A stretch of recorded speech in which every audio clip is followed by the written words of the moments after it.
تمام محامد ہیں اس ذات پاک کے لیے جو ہم سب کے داتا اور مشکل کشا اور خدائے ذوالجلال ہے، اس دنیا فانی میں بھی اور اس دار بقا میں بھی، اور لاکھوں کھربوں بے شمار درود و سلام ہوں آمنہ کے لال مکہ کے در یتیم حضرت محمد مصطفیٰ احمد مجتبیٰ جناب نبی کریم صلی اللہ علیہ وسلم پر، ان کے آل اور ان کے اصحاب اور سب متقین پر۔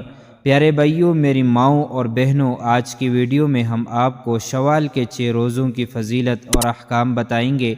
ویڈیو بہت ہی لازمی ہے، اس لیے ویڈیو کو آخر تک ضرور دیکھیں اور اپنے پیاروں کے ساتھ بھی شیئر کیجیے۔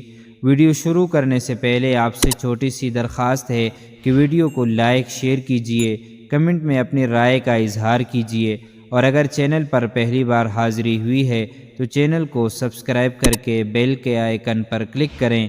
محترم ناظرین، مسلمان کی زندگی کا یہی معمول بن جائے کہ وہ رمضان کے ساتھ ساتھ شوال کے روزوں کو مستقل رکھتا رہے تو یہ ایسے ہے جیسے اس نے پوری زندگی روزوں کے ساتھ گزاری ہو۔ اس توجہ سے حدیث مذکور کا مضمون کہ یہ پورے زمانے کے روزے کے رکھنے کی طرح ہے بالکل واضح ہو جاتا ہے، لہٰذا کوشش کرنی چاہیے کہ اس فضیلت کو حاصل کر لیا جائے۔ اب 2 مسئلے سن لیجئے۔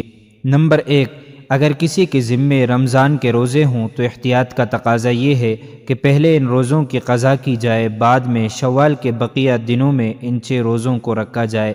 بحوالہ نہایت المحتاج جلد نمبر 10 صفحہ نمبر 310، باب فی صوم التطوع۔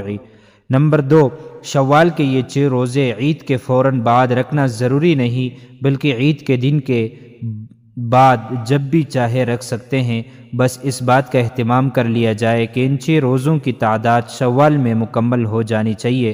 بحوالہ شرح النقایہ جلد نمبر 2 صفحہ نمبر 215، باب الایام التی یستحب صومها۔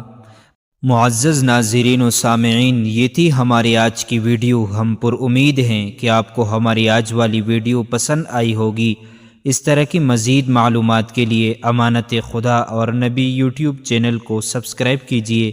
اگر زندگی کے لمحات مزید باقی رہے تو آپ کے لیے ایک اور بہترین ویڈیو بطور تحفہ اللہ تعالیٰ کی رضا کے خاطر پیش کروں گا۔